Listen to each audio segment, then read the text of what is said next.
ওয়াসাল্লাম ইরশাদ করেন, কোন মানুষ যদি দিল থেকে একবার বলে লা ইলাহা ইল্লাল্লাহ,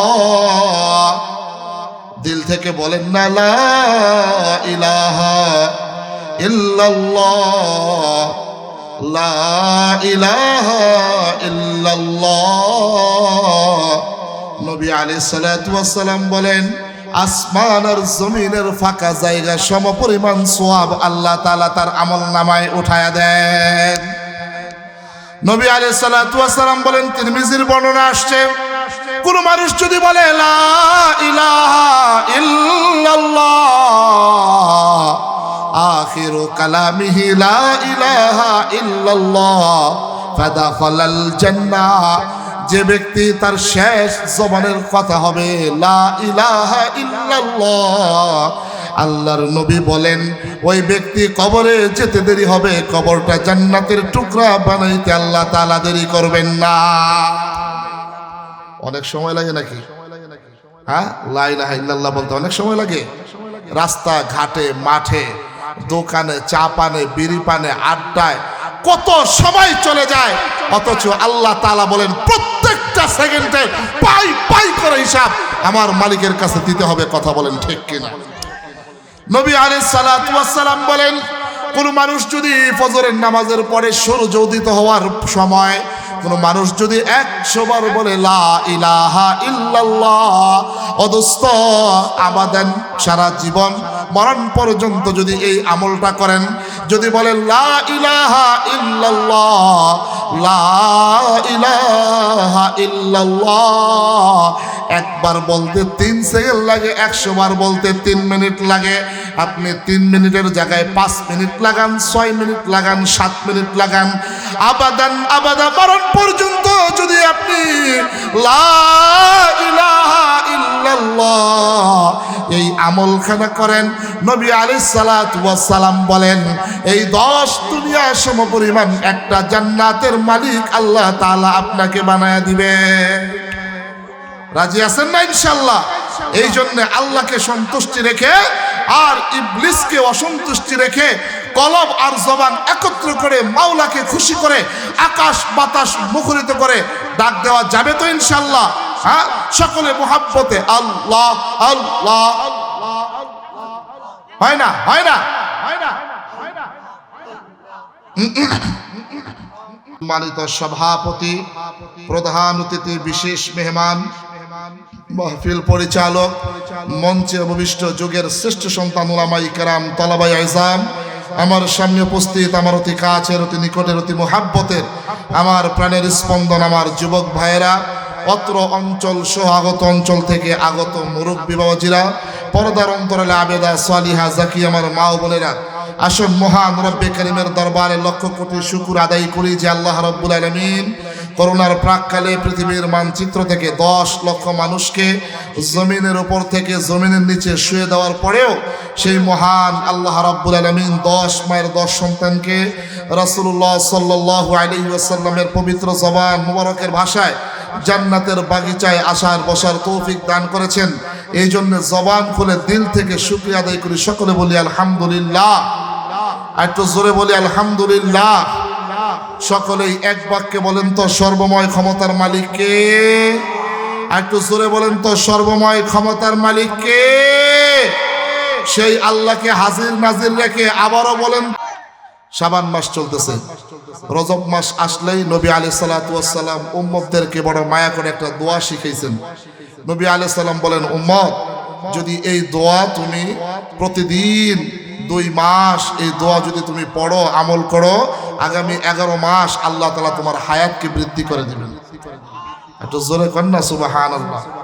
দোয়াটা আমার সাথে সুন্নাতান একবার পড়ি, আল্লাহুম্মা বারিক লানা ফি রজাবা ওয়া শাবান ওয়া বাল্লিগনা রমাজান। আল্লাহুম্মা বারিক লানা ফি রজাবা ওয়া শাবান ওয়া বাল্লিগনা রমাজান। এই দোয়াটা আমরা প্রত্যেক দিন দোয়ার ভিতরে উঠতে বসতে আমল করব ইনশাআল্লাহ। আমি রাসূলুল্লাহ সাল্লাল্লাহু আলাইহি ওয়াসাল্লামের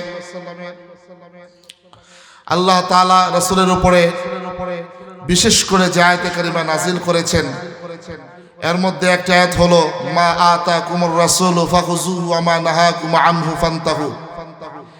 আল্লাহ তাআলা দুনিয়ার মানুষদেরকে কিয়ামত পর্যন্ত আনেওয়ালা বান্দাবান্দীদেরকে ডেকে বলেন, ও মানুষ, যদি দুনিয়ার জীবনে সফল কাম হতে চাও, নিজেকে পরিশুদ্ধ বানাতে চাও, আমি আল্লাহ তাআলার নৈকট্য অর্জন করতে চাও, তাহলে আমার রাসূল জনাবে মুহাম্মদ রাসূলুল্লাহ সাল্লাল্লাহু আলাইহি ওয়াসাল্লাম যা নিয়ে এসেছে তার অনুসরণ করো, অনুকরণ করো।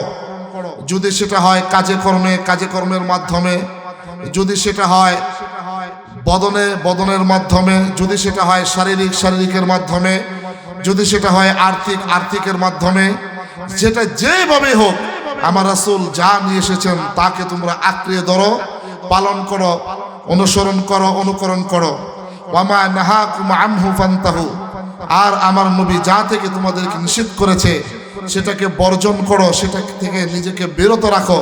তাহলে আসমানের নিচে জমিনের উপরে ওই বান্দাবান্দি আমি আল্লাহ তাআলার কাছে শ্রেষ্ঠ মানুষ হিসেবে রূপ ধারণ করবে। চিৎকার মেরে বলেন সুবহানাল্লাহ। এর মধ্যে একটা হলো লাইলাতুন নিসফি মিন শাবান, শাবানের মধ্য রজনীতে একটা রাত আছে, লাইলাতুর রাহমা, লাইলাতুল বারাকা, লাইলাতুস সিক। এই রাতটা হলো এমন একটি রাত যেই রাতে 365 দিনে আল্লাহ রাব্বুল আলামিন আসমানের শেষ আসমানে এসে রাত্রের শেষ ভাগে বান্দাবান্দীদেরকে ডাকতে থাকে, কার কি সমস্যা আছে আমি আল্লাহর কাছে চাও। শুধুমাত্র কেবলমাত্র একমাত্র বিশেষ করে এই লাইলাতুন নিসফি মিন শাবান তথা শবে বরাতের রাত্রে সন্ধ্যা যখন হয়ে যায়, সূর্য ডুবে যায়, ঠিক সেই মুহূর্তে মাগরিবের সময় আল্লাহ তাআলা শেষ আসমানে এসে তার বান্দাবান্দীদেরকে মোহাব্বত করে ডাকে, ওয়াগফিরু লিমান ইয়াশা, আমার কাছে কে ক্ষমা চাও, আমার কাছে কে অসুস্থতা আছে সুস্থতা চাও, আমার কাছে কে পেরেশানি আছে পেরেশানি দূর করতে চাও, আমার কাছে কে ঋণগ্রস্ত আছে ঋণ দূর করতে চাও, আমার কাছে কার কোন মুসিবত আছে মুসিবত দূর করতে চাও, কে নাফরমানি করেছো জীবনকে বরবাদ করে দিয়েছো, ধ্বংস করে দিয়েছো, কে কিভাবে জীবনকে নষ্ট করেছো, সব কিছু থেকে কারা মুক্তি চাও। আল্লাহ তাআলা আসমানে শেষ আসমানে এসে বান্দাদেরকে এভাবে ডাকতে থাকে। আল্লাহ রাব্বুল আলামিন বলেন, বান্দাবান্দি সেই রাত্রে পরিশুদ্ধ হয়ে যদি একবার তওবা করতে দেরি হবে, আল্লাহ তাআলা 60-70 বছরের তামাম জিন্দেগীর গুনাহগাত মুহূর্তের ভিতরে মাফ করে দিবেন। নবী আলাইহিস সালাতু ওয়াস সালাম বলেন, এই রাত্রে 5 শ্রেণীর মানুষদেরকে ক্ষমা করা হবে না। লাইলাতুল বারাতের রাত্রে 5 শ্রেণীর মানুষদেরকে ক্ষমা করা হবে না। এর মধ্যে 1 নম্বর হলো যারা পিতামাতার অবাধ্য হয়, পিতামাতার অবাধ্য সন্তানদেরকে আল্লাহ তাআলা লাইলাতুল বারাতে মাফ করবেন না। আল্লাহ তাআলা এদেরকে বিতাড়িত করে দিবেন। শয়তানকে যেভাবে লানত দিয়েছেন এই রাত্রে আল্লাহ তাআলা এদেরকেও লানত দিবেন। কারণ যারা পিতামাতার অবাধ্য হয়, মা বাবার অসন্তুষ্ট হয়, মা বাবা যেই সন্তানের উপরে অসন্তুষ্ট হয় এদেরকে আসমান লানত দেয়, জমিন লানত দেয়, গাছপালা লানত দেয়, সমুদ্র লানত দেয়, মাটি লানত দেয়, ঘাস লানত দেয়, সব কিছু লানত দিতে থাকে। শুধু তাই নয়, নবী আলাইহিস সালাতু ওয়াস সালাম বলেন, যারা দুনিয়ার ভিতরে মা বাবার অবাধ্য সন্তান হয় এরাই দুনিয়ার ভিতরে সবচাইতে বড় ক্যান্সার। এই ক্যান্সারের জন্য আল্লাহ আসমানের বৃষ্টি নাজিল বন্ধ করে দেয়, জমিনের রহমত বন্ধ করে দেয়, বরকত বন্ধ করে দেয়। তবে হ্যাঁ দোস্ত, শুধু সন্তানদেরই দোষ দিলে হবে না। কিছু কিছু ক্ষেত্রে কোনো ক্ষেত্রে মা বাবারও দোষ আছে। মা বাবা যদি সন্তানের জন্মের পরে মা বাবার সন্তানের উপরে যে হক আছে পুঙ্খানুপুঙ্খানের উপরে যদি সন্তানের হকগুলো আদায় করে, খোদার কসম করে বলি, নবী আলাইহিস সালাতু ওয়াস সালাম বলেছেন, মা বাবা যদি সন্তানের হকগুলো আদায় করে দেয়, এই সন্তান বড় হয়ে ডাক্তার হবে, ইঞ্জিনিয়ার হবে, ব্যারিস্টার হবে, যা মনে চায় তা হবে। ছোট্টবেলা সন্তানের হক আদায় করার কারণে সরকারি বৃদ্ধাশ্রমে মা বাবাকে লাথি মেরে সন্তান ফেলে দিবে না। কথা বলেন ঠিক কিনা? এই জন্য মা বাবাদের সতর্ক হওয়া উচিত। যুব সমাজ যারা আছেন, যারা বিবাহ করেছেন বা করেন নাই, এদের প্রতি উদারত আহ্বান থাকবে। আর যারা মুরব্বী আছেন, যদি মুরব্বীদেরকে বলি, ও দোস্ত কি করেছেন, এই তেলিপাড়ার প্রত্যেকটা মুরব্বী বুকের ভিতরে হাত মেরে বলবে, হুজুর 60 বছর 70 বছরে এই তেলিপাড়ায় বড় বড় বাড়ি করেছি, গাড়ি করেছি, নারী করেছি, ছেলেদেরকে স্টাবলিশ করেছি, মেয়েদেরকে বড় বড় করে বিবাহ দিয়েছি। আমি যদি বলি মালিকের কালামটা খুলে একটা পৃষ্ঠা সহি শুদ্ধ করে পড়তে পারেন, মুরব্বী দেখবেন কথা বলে না। যুবকরা আমাকে প্রশ্ন করতে পারেন, ও হুজুর ঘন্টার পরে ঘন্টা বাংলা ভাষায় লেকচার দিচ্ছেন, যদি পারেন 5 মিনিট 10 মিনিট ইংলিশে লেকচার দেন। আমি যুবক ভাইদেরকে বলবো, ও আমার যুবক ভাই, কোটি কোটি টাকা খরচ করে, লক্ষ লক্ষ টাকা খরচ করে দেশে বিদেশে বিভিন্ন শিক্ষার উপরে সার্টিফিকেট অর্জন করেছ, আমার মালিকের কালামটা একটা পৃষ্ঠা খুলে খুলে পড়তে পারো। দেখবেন যুবক কথা বলে না, বৃদ্ধ কথা বলে না। খোদার কসম করে বলি, আসমানের নিচে জমিনের উপরে মালিকের পাঠানো কালামটা যারা সহি শুদ্ধ করে পড়তে পারে না, তার চাইতে পরা কপাল আসমানের নিচে জমিনের উপরে কেউ নাই। কথা বলে ঠিক। নবী আলাইহিস সালাতু ওয়াস সালাম,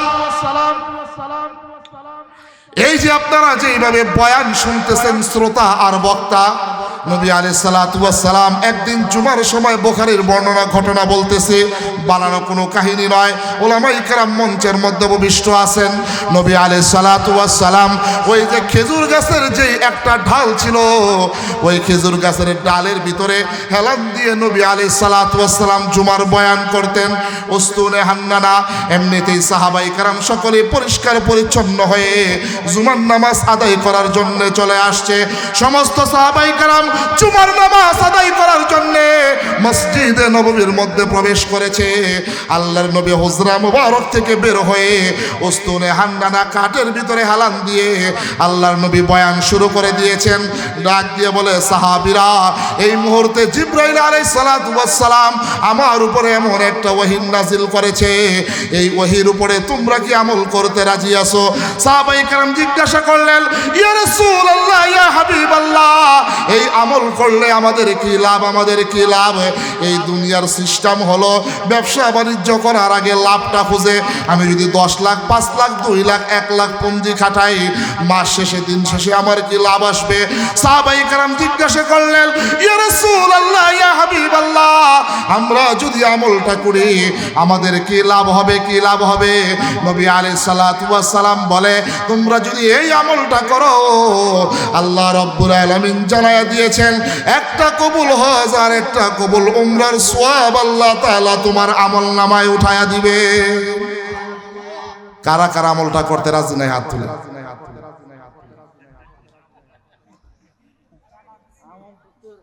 রাজি নাই আপনারা? আমলটা করতে কারা কারা রাজি আছেন? দুইটা হাত তুলেন। লিল্লাহে তাকবীর। রাজি আছেন তো ইনশাআল্লাহ? নবী আলাইহিস সালাতু ওয়াস সালাম বলেন, সাহাবী, আমার পিছনে জুমার নামাজ আদায় করবা 2 রাকাত। নামাজ আদায় করার পরে বাড়িতে চইলা যাইবা। বাড়িতে চইলা যাইয়া সর্বপ্রথম যদি মাকে দেখো বা বাবাকে দেখো, সর্বপ্রথম মাকে দেখো বা বাবাকে দেখো, যাকেই দেখো দেখা মাত্রই কোনো কথা বলবা না। সর্বপ্রথম যেই বাক্যটা উচ্চারণ করবা, আসসালামু আলাইকুম ওয়া রাহমাতুল্লাহ। যদি বাবাকে দেখো সালামটা দিবা, মাকে দেখো সালামটা দিবা। আল্লাহ রাব্বুল আলামিন জানায়া দিছে, সঙ্গে সঙ্গে একটা কবুল হজ আর একটা কবুল উমরার সওয়াব তোমার আমলনামায় উঠায়া দিবে। আর বাপ মারে সালাম দেওয়া, আরে হুজুরের রাস্তা দিয়ে গেলে যুব সমাজের নৈতিক চরিত্র এখন এমন অবক্ষয় আর নষ্ট হয়েছে। আগে সিগারেট খাইলে আলেম ওলামারা আসলে, মসজিদের ইমাম সাহেবরা আসতে দেখলে, এলাকার মুরব্বীদেরকে আসতে দেখলে, বাবাদেরকে চাচাদেরকে আসতে দেখলে সিগারেটটা ফালায়া 10 হাত দূরে এইলি বেলি খেত দিয়া গল্লিতে দৌড়াইতো। কথা কোন ঠিক কিনা? আর এখন সিগারেট খাইয়া হুজুরে আসতেছে, দোয়াটা হুজুরের মুখের সামনে দিয়া সারে। কথা কন নাকি? যুব সমাজ আর মারে বাপরে সালাম দিব। আর স্বামী যারা আছেন, এইখানে যারা আছেন, আমি যদি বলি আজকে হাত তোলেন তো, আজকে কে কার স্ত্রীর সালাম দিছেন? একজন হাত তুলেন।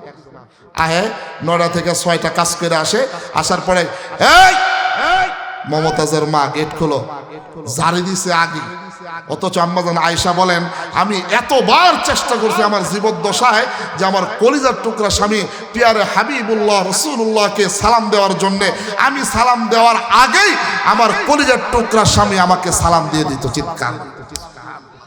স্বামী যখন স্ত্রীকে সালাম দিবে, স্ত্রী যখন স্বামীকে সালাম দিবে, আল্লাহ তাআলা জান্নাত থেকে রহমতের ভালোবাসা পাঠায়া দুইজনের ভিতরে এমন জোড়া লাগায় দিবে, শয়তানের কুমন্ত্রণা আর পরকিয়া সব 40 হাত দূরে চলে যাবে। কথা বলেন ঠিক কিনা?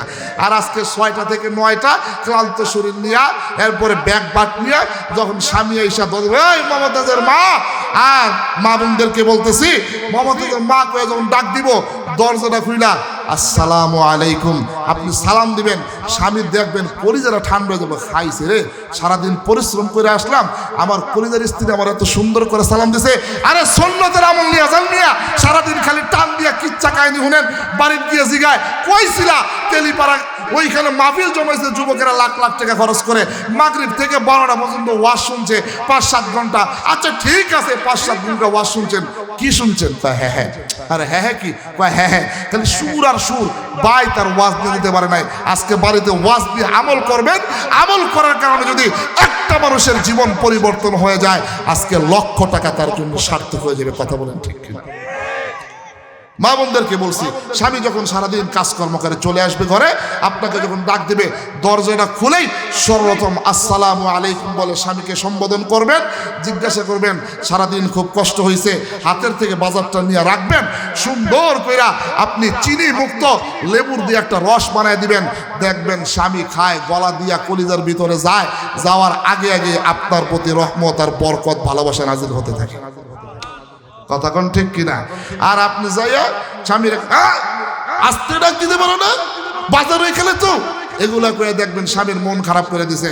স্বামী সারাদিন পরিশ্রম করে বাড়িতে যায়, আপনার কাছ থেকে সুন্দর আচরণ পাইলো না, নবীওয়ালা আচরণ পাইলো না, সুন্নতওয়ালা আচরণ পাইলো না, খাদিজা আম্মাজান খাদিজার আচরণ পাইলো না, আম্মাজান আয়েশা রাদিয়াল্লাহু তাআলা আনহার আচরণ পাইলো না। আপনার স্বামীর মনে দেখবেন বড় কষ্ট, আপনার প্রতি ভালোবাসা না, আপনার প্রতি বিদ্বেষ তার মনের ভিতরে তৈরি হবে। দেখবে দুইজন স্বামী হলো ডান পাশে, বামি বাম পাশে, দুইজনে 2টা অ্যান্ড্রয়েড, হ্যাঁ ক্যান্সার দিয়া দুইজনে 2টা পরকীয়ার ভিতরে লিপ্ত, 3 সন্তান 5 সন্তান 7 সন্তান দেখে রাতের আধারে ঘরের পরকীয়া স্ত্রী আরেকজনের হাত ধরে অহর অহর চলে যাচ্ছে। কথা বলেন ঠিক কিনা? এই ক্যান্সার থেকে যদি বাঁচতে হয়, তাহলে নবীওয়ালা সুন্নত প্রতিটি ঘরের ভিতরে আমল জারি করতে হবে। কথা বলেন ঠিক কিনা? নবী আলাইহিস সালাতু ওয়াস সালাম যেই মাত্র এই হাদিসখানা শোনাইছে যে বাড়িতে গিয়া সর্বপ্রথম মাকে দেখবা তো সালাম দিবা, বাবাকে দেখবা তো সালাম দিবা, সঙ্গে সঙ্গে আমল নামায় একটা কবুল হজ আর একটা কবুল উমরার সওয়াব আল্লাহ তাআলা লিখে দেবেন। চিৎকার মেরে বলেন সুবহানাল্লাহ। রাজি আছেন তো আপনারা ইনশাআল্লাহ? যুবক ভাইরা রাজি আছেন তো? মুরব্বীরা যাদের মা বাবা নাই, স্ত্রীকে গিয়ে আজকেই সালাম দিবেন ইনশাআল্লাহ। দেখবেন ভালোবাসা কারে কয় কত প্রকার কি। নবী আলাইহিস সালাতু ওয়াস সালাম যেই মাত্র এই হাদিসখানা ইরশাদ করেছেন, কয়েকজন সাহাবী দলবদ্ধ হয়ে মসজিদে নববী থেকে উঠে দৌড় দিয়ে বের হয়ে গেছে। নবী আলাইহিস সালাতু ওয়াস সালাম আশ্চর্য হয়ে গেল, সাহাবায়ে কেরাম আশ্চর্য হয়ে গেল। কিছুক্ষণ পরে জুমার নামাজ আদায় করা হবে, তারা জুমার নামাজ পেতে রেখে কয়েকজন দলবদ্ধ হয়ে মসজিদে নববী থেকে কেন বের হয়ে গেল? আল্লাহর নবী হযরতে আবু বকর সিদ্দিককে ডাক দিয়া বলে, ভাই আবু বকর, মা ইউবকিকা শাহ, আমি কি কান্না করার এমন কোনো কথা বলেছি? আমি কি মানুষের দিলের ভিতরে কষ্ট দিয়ে কথা বলেছি? আমি কি এমন কোনো আচরণ করেছি যারা জুমার নামাজ বাদ দিয়ে তারা মসজিদে নববী থেকে বের হয়ে যাবে? হযরতে আবু বকর ডাক দিয়া বলে, ইয়া রাসূলুল্লাহ, ইয়া হাবিবাল্লাহ, না না না, আপনার কথায় কোনো কষ্ট হয়েছে, কোনো কষ্ট পায় এমন কোনো আচরণ তো দেখি নাই, এমন কোনো কথা তো শুনি নাই। নবী আলাইহিস সালাতু ওয়াস সালাম বললেন, ও সাহাবীরা তোমরা বসো, আর জুমার নামাজের জন্য অপেক্ষা করো। আমি বাহিরে চলে যাই, আমি দেখি তারা কেন জুমার নামাজকে বেঁধে রেখে মসজিদে নববী থেকে বের হয়ে গেছে। এমনিতেই সাহাবায়ে কেরাম অপেক্ষায় অপেক্ষিত নবী আলাইহিস সালাতু ওয়াস সালাম উসতুনে হান্নানার মেম্বার ছেড়ে মসজিদে নববী থেকে বের হয়ে গেছে। আপনারা যারা উমরায় গিয়েছেন, বড় হজে গিয়েছেন, মসজিদে নববীর ডান পাশে আহারে জান্নাতুল বাকি গোরস্থান, কত সাহাবায়ে কেরাম সেখানে শুয়ে রয়েছে। নবী আলাইহিস সালাতু ওয়াস সালামের সাহাবীরা সকলে দলবদ্ধ হয়ে ওই জান্নাতুল বাকি গোরস্থানের ভিতরে যাইয়া দুই চোখের পানি সাইরা বাচ্চাদের মতো ফেল কইরা এমনিতেই কান্নাকাটি করা শুরু করে দেয়। নবী আলাইহিস সালাতু ওয়াস সালাম পিছন দিক থেকে দুইটা হাত পাখির ডানার মতো মেলা সাহাবীদের কাঁধের ভিতরে হাত মুবারক রাইখা ডাক দিয়া বলে, মা ইউবকি কাশা, ও আমার সাথী ভাইরা, এমন কি কষ্ট দিয়েছি যার দরুন জুমার নামাজকে বেঁধে রেখে জুমার নামাজকে বাদ দিয়ে, আমার অনুমতি বাদ দিয়ে তোমরা সবাই মসজিদে নববী থেকে বের হয়ে এই জান্নাতুল বাকি গোরস্থানের মধ্যে আইসা দুই চোখের পানি ছেড়ে ছেড়ে কান্নাকাটি করতেছো। যেই মাত্র এই কথা বলেছে সাহাবীরা নবী আলাইহিস সালাতু ওয়াস সালামকে জড়ায়া ধইরা কপালের মধ্যে চুমু খায় আর বলে, ইয়া রাসূলুল্লাহ, ইয়া হাবিবাল্লাহ, আপনি এই হাদিস কানে আগে না কেন আমাদেরকে বললেন না? ইয়া রাসূলুল্লাহ, আমরা কি আমাদের জীবন দশায় কবুল হজ আর কবুল উমরার সওয়াব আমলনামায় উঠাবো না? ওই যে দেখেন আমার বাবার কবর, ওই যে দেখেন আমার মার কবর, ওই যে আমার মা বাবা শুয়ে আছে, আমি কাকে সালাম করব, আমি কাকে খেদমত করব? সালাম করে করে আমলনামায় জান্নাতুল বাকি, সালাম করে করে আমলনামায় আমি কবুল হজ আর কবুল উমরার সওয়াব উঠাবো। নবীজি কান্দে, সাহাবীরাও কান্দে। নবীজি আরো শক্ত করে ধরে বলে, ভাই, তোমরা কেউ তোমার মা বাবার খেদমত 40 বছর পর্যন্ত করেছ, কেউ মা বাবার খেদমত 60 বছর পর্যন্ত করেছ। আরে আমি মুহাম্মদের দিকে তাকিয়ে দেখো, আমি আমার জন্মের আগে আমার জনম দুঃখী মা বাবাকে হারিয়েছি, আমার বাবাকে দেখি নাই। আমার বাবা দেখতে কেমন ছিল, তার কথাবার্তা কেমন ছিল, তার আচার আচরণ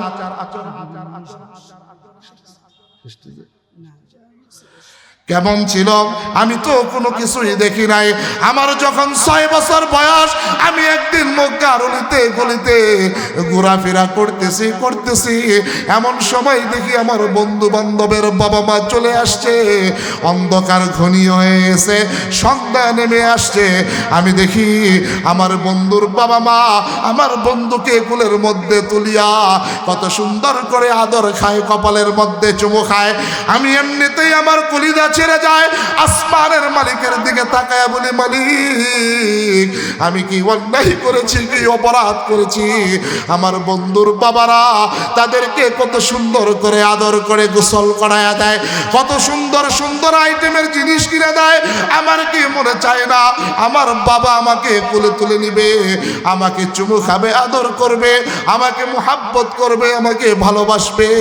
আমার কি মনে চায় না এমনিতেই সন্ধ্যা গড়িয়ে গড়িয়ে অন্ধকার হয়ে যায়, আমেনা আওলা কেসে বাউলা বেশে মক্কার গলিতে গলিতে ঘোরাঘুরি শুরু করে, যাকেই পায় তাকে বলে, আমার মুহাম্মদকে দেখেছো? বলে, চিনি না, যাও। আবার বলে, আমার মুহাম্মদকে দেখেছো? বলে, চিনি না, যাও। এমনিতেই একজন মুরব্বীকে পায়, বলে, চাচা মিয়া, আমার মুহাম্মদকে তুমি কি দেখেছো? বলে, তোমার মুহাম্মদকে চিনি না। ওই যে মক্কার গলিতে দাঁড়ায়া, শেষ সীমানায় দাঁড়ায়া একটা 6 বছরের মাসুম বাচ্চা আসমানের দিকে তাকায়া দুই চোখের পানিগুলা সাইরা বাবা বাবা বলে কান্নাকাটি করা শুরু করে দেয়। আল্লাহর নবীর এই কথা শোনার পরে মা আমিনা ধৈর্য ধারণ করতে পারে নাই, আওলা কেসে বাউলা বেশে একটা দৌড় দিয়া কলিজার টুকরা মুহাম্মদের সামনে যাইয়া বুকটা জড়ায়া ধইরা কপালে চুমু খায়, গালে চুমু খায়। শিশু মুহাম্মদ ডাক দিয়া বলে, আম্মু, বলো না আমার আমার বাবা কোথায়? আমার বাবা কি আমাকে আদর করবে না? আমার বাবা কি আমাকে মোহাব্বত করবে না? আমার কি মনে চায় না আমি বাবার কোলে উঠবো? যেই মাত্র এইভাবে কান্নাকাটির দৃশ্য, আসমানের ফেরেশতা কাঁদে, জমিনের ফেরেশতা কাঁদে, আমার মালিকের রহমতের জালজালা শুরু হয়ে যায়। আমার মালিক আর সহ্য করতে পারে না। এমনিতেই দাদা আব্দুল মুত্তালিব একটা উট ভাড়া কইরা উম্মে আইমানকে দিয়া আর আমেনাকে দিয়া বলে, যাও আমার নাতিকে বাবার কবরটা দেখায় নিয়ে আসো। আবু আনা পাকিস্তানের মধ্যে আইসা আমেনা বলে, ওই যে তোমার বাবা ওই কবরের মধ্যে শুয়ে আছে। কিতাবের ভিতরে লেখে 6 বছরের শিশু বাচ্চা মুহাম্মদ একটা লাফ দিয়া বাবার কবরের মধ্যে পইরা দুইটা হাতের আঙ্গুল দিয়ে পাটিগুলা ঘুষায় আর বলে, বাবা আমি মক্কা থেকে আবুয়া মধ্যে চলে আসছি। ওরে বাবা উঠো না, আমাকে একটু তুমি আদর করো না। এমনিতেই কিতাবের ভিতরে লেখে নবীজির পিতা আব্দুল্লাহ কবরের ভিতরে মালিককে ডেকে ডেকে বলে, মালিক কিছুক্ষণের জন্য তুমি আমার জানটা ফিরাইয়া দাও, কিছুক্ষণের জন্য তুমি আমার রোটা ফিরাইয়া দাও, আমার কলেজের টুকরা সন্তানটাকে একটু জড়ায়া দইরা আদর করি। এমনিতে আয়াত নাজিল হয়ে যায়, আমার হাবিবের মতো যেই সন্তান মা বাবার কবরের সামনে দাঁড়ায়া একবার সূরা ফাতিহা 3 বার সূরা ইখলাস তেলাওয়াত করবে, নবী আলাইহিস সালাতু ওয়াস সালাম বলেন, সন্তানের এতটুকু আমল করার কারণে আল্লাহ রাব্বুল আলামিন মা বাবার 40 দিনের কবরের আযাব মাফ করে দিবে। একটু জোরে কোন না সুবহানাল্লাহ। হ্যাঁ দোস্ত, এই জীবনকে ক্ষয় করে সন্তানকে মানুষের মতো মানুষ করছেন। সকালে রোদ্রে পড়ে বৃষ্টিতে ভিজে কত কষ্ট করে সন্তানকে মানুষের মতো মানুষ করছেন। জনম দক্ষিণী মা 10 মাস 10 দিন গর্ভে রেখে কলস কলস রক্ত অতিবাহিত করে 2 বছর 2.5 বছর রক্ত আর পানি দুধ বানায় তিল তিল করে খাওয়ায়া এই সন্তানকে বড় করছে। এই সন্তান যদি দুনিয়া থেকে চলে যাওয়ার পরে আপনার কাজে না আসে, এই সন্তান দুনিয়াতে থাকার চাইতে না থাকাই উত্তম। আজকে আমাকে তাকায়া দেখেন, অল্প বয়সে মা হারাইছি, বাবা হারাইছি। বাংলাদেশের এমন কোনো জায়গা নাই যেখানে গিয়ে মা বাবার জন্য দোয়া করি না। এই জন্য দুস্থ আবার শাবানের চাঁদের সামনে মাহে রমজান, মাহে রমজানে কোরআন নাজিলের মাস। আজকে ওয়াদাবদ্ধ হতে হবে, এই তাফসিরুল কোরআন মাহফিলে ওয়াদাবদ্ধ হতে হবে। একটা সন্তান নয়, ঘরের প্রতিটি সদস্য মরণ পর্যন্ত যদি প্রয়োজন হয় এই এলাকার মসজিদে কোরআন বয়স্ক কোরআন শিক্ষা খুলে, অথবা হুজুরের হাতে কোরআন শিক্ষার কোর্স খুলে, অথবা 3 দিন 40 দিনের চিল্লায় যে, অথবা হক্কানি উলামা ইকরামের সোহবতে যে, অথবা মাদ্রাসায় ভর্তি হয়ে যে যেইভাবে পারেন মালিকের কালামটা সই শুদ্ধ করে নিজে শিখবেন, সন্তানদেরকে শিখাইবেন, স্ত্রীকে শিখাইবেন, পাড়া প্রতিবেশীকে শিখাইবেন। রাজি আছেন তো ইনশাল্লাহ? রাজি আছেন তো ইনশাল্লাহ? আল্লাহ তাআলা আমাদের সকলকে কোরআনের নূরে এই দিলের ভিতরে দান করেন। আল্লাহ তাআলা আমাদের সকলকে কোরআনের উপরে আমল করে করে পিতামাতার খেদমত করে করে দুনিয়া থেকে বিদায় হওয়ার তৌফিক দান করেন। আমার বড় ভাই অত্যন্ত শ্রদ্ধাভাজন ব্যক্তিত্ব হযরতুল আল্লাম মাওলানা মুফতি রাফি বিন মুনির বারাকাল্লাহু ফি হায়াতি, আল্লাহ তাআলা এলেমে আমলে হায়াতে বারাকাত দান করেন। চিৎকার মেরে বলেন আমিন। হযরত চলে আসছে, আমার একটা তবিয়ত, কোনো আমার পরে যিনি আলোচক তিনি চলে আসলে আমি কখনোই বসায় রাখি না, এটা বেয়াদবি। হযরত চলে আসছেন, মেহেরবানি করে আপনারা যারা এদিকে সেদিকে আসেন মেহেরবানি করে চলে আসেন। অত্যন্ত চমৎকার কণ্ঠে কোরআন হাদিসের আলোকে তাত্ত্বিক আলোচনা শোনাবেন। আল্লাহ তাআলা আমাদের সকলকে কথাগুলির উপরে আমল করে মেনে চলার তৌফিক দান করেন। ওমা আলাইনা ইল্লাল বালাগ। আসসালামু আলাইকুম ওয়া রাহমাতুল্লাহি ওয়া বারাকাতুহু।